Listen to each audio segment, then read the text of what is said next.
Fernandez, and today I'm here to taste this delicious looking dry shrimp sambal made by Chef Khabir Moraes.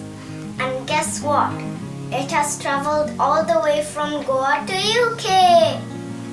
I can't wait to open and taste it.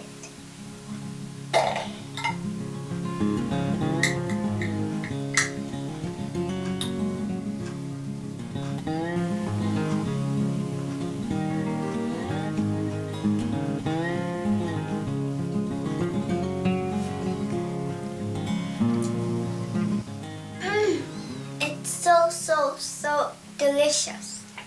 You must try one. And trust me, it tastes very amazing. If you'd like to order some, the link is in the description below. I'm sure you'll love it. And trust me, it is delicious for real. It's a bit spicy too, but I love spicy. Don't forget to hit the like and subscribe to my channel. And hit the bell. See you in my next video. Stay tuned.